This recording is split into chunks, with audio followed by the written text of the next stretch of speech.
Hello class 11। आज हम देखेंगे role of an operating system in running a program. किसी रनिंग प्रोग्राम में ऑपरेटिंग सिस्टम का क्या रोल होता है। कोई भी EXE फाइल हो तो उसे हम with the help of operating system easily हम रन करा सकते हैं।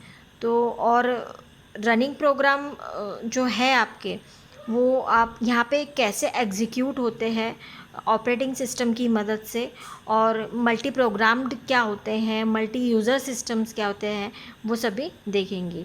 You have learn that once a program is turn to executable form, मतलब .exe फाइल मतलब कोई भी फाइल अगर EXE फाइल होती है मतलब क्या होता है कि वो एग्जीक्यूटेबल फाइल होती है ना। They can be run on a computer independently, मतलब उन्हें कोई एक्स्ट्रा सॉफ्टवेयर की ज़रूरत नहीं होती है, आप इंडिपेंडेंटली उसको रन करा सकते हैं with the help of operating system. An executable program runs on a computer with the help of operating system. The operating system has a major role to play an execution of the program in executable form. In earlier days computers use to run one program at a time. जो old computers होते थे वो आपके single program at a time run होते थे, लेकिन अभी तो मल्टी प्रोग्राम सिस्टम होते हैं, मल्टी टास्किंग या मल्टी यूज़र सिस्टम होते हैं। तो उसमें क्या होता है कि एट ए टाइम कई सारे प्रोग्राम को आप एग्जीक्यूट करा सकते हैं। But the modern day computers are capable of running multiple programs, multi programming and catering to programs of multiple users, that is called multi-user. Thus the role of operating system in running program is much more complex and important today. तो operating system का क्या role होता है किसी भी process को execute कराने में, रन कराने में, वो देखना है। Operating system as a resource manager. अब देखेंगे कि किसी भी प्रोसेस में ऑपरेटिंग सिस्टम का क्या एक इम्पॉर्टेंट रोल है। A program when not running is simply lying on the disk. अगर कोई फाइल या कोई प्रोग्राम फाइल है, तो अगर आप उसको एग्जीक्यूट नहीं कर रहे या आप उसको रन नहीं करा रहे, तो सिंपली क्या है, डिस्क पे पड़ी है ना। टू एग्जीक्यूट इट, अब अगर आपको इसको एग्जीक्यूट कराना है तो ये क्या करना पड़ेगा, इसको सबसे पहले ये मेमोरी में लोड होगी। लोड होने के बाद में फिर ये इसको एग्जीक्यूशन के लिए टाइम दिया जाएगा CPU का, और CPU जो है उस पर फिर प्रोसेस करता है ना। It must be loaded into memory first and CPU be assign to it so that its instruction can be run. The moment the program is loaded for a running or executing, it is called a process or job. तो कोई भी जो भी programme है वो running में है तो उसको एक क्या कहा जाता है, प्रोसेस या फिर जॉब भी कहा जाता है। Multiple programs are run interlaced with each other so as to improve overall efficiency of the computer। मतलब क्या है कि मल्टीपल प्रोग्राम्स अगर है, वो अभी हमको वो प्रोसेस में भी देखना भी है कि क्या मल्टी प्रोग्राम्स एक साथ जब रनिंग होते हैं और रनिंग के टाइम इंटरलेस्ड कैसे होते हैं, वो हम देखेंगे आगे।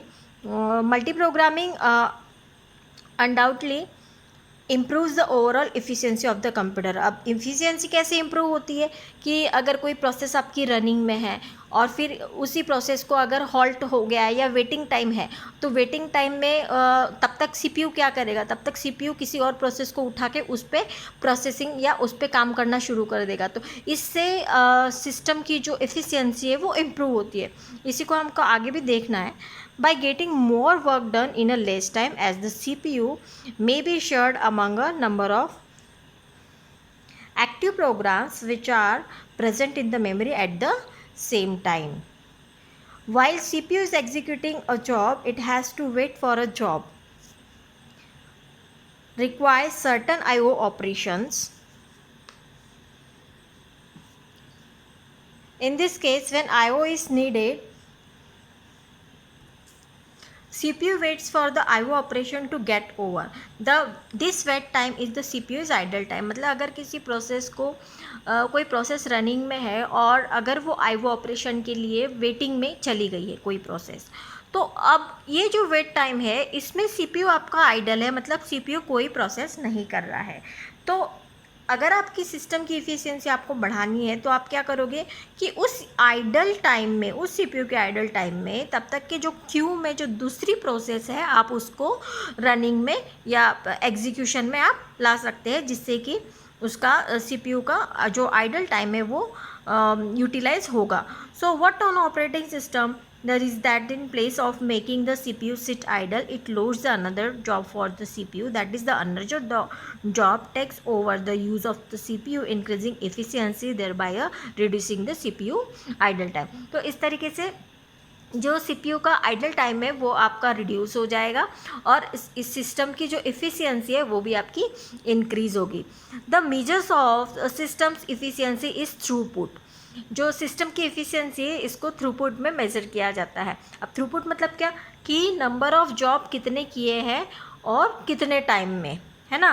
तो जो सबसे ज़्यादा नंबर ऑफ़ जॉब करेगा कम से कम टाइम में, वो CPU या वो सिस्टम, आपकी उस सिस्टम की इफ़िशियंसी बहुत अच्छी है ना, ये माना जाता है.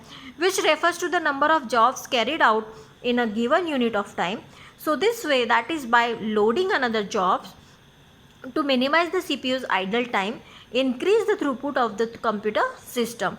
For example, यहाँ पे एक एग्जाम्पल बताया गया कि if the CPU is working on a job that requires 10 millisecond to compute and after 7 millisecond, मतलब एक कोई प्रोसेस है जिसको 10 मिलीसेकेंड लगना है उस प्रोसेस में, और 7 मिलीसेकेंड के बाद में क्या होता है कि उसको आईओ ऑपरेशन के लिए टाइम लेना पड़ता है. After 7 millisecond the job requires an IO operation which takes about 8 millisecond. अब ये आईओ ऑपरेशन के लिए गया, अब ये लगा रहा है 8 मिलीसेकेंड. जो 10 मिलीसेकेंड का काम था, प्रोसेस थी, अब वो आईओ ऑपरेशन के लिए गई तो 8 मिलीसेकेंड उसमें चला गया. दस the after 7 millisecond the CPU had to sit idle for 8 millisecond. अब ये जब तक कि आईओ ऑपरेशन से ये प्रोसेस रिटर्न होके नहीं आती तब तक जो CPU है आपका 8 मिलीसेकेंड आपका आइडल बैठा रहेगा. Then compute the job for the rest 3 millisecond. उसके बाद सिर्फ जो 3 मिलीसेकेंड का जो काम बचा है, 8 मिलीसेकेंड रुकने के बाद फिर ये 3 मिलीसेकेंड का काम कंप्लीट करेगा. ऐसे में उसको एक जॉब करने के लिए कितना मिलीसेकेंड लग रहा है? 18 मिलीसेकेंड उसको एक जॉब करने में कंप्लीट उसको टाइम लग रहा है.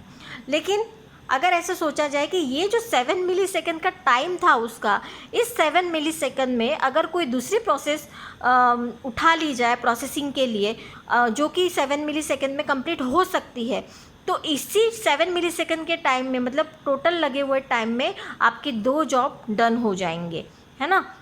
Now see another scenario. As soon as the CPU has to wait, the OS loads another process that requires about 7 milliseconds to compute. So the CPU, in place of sitting idle, work on a second job and then gets back with the first job.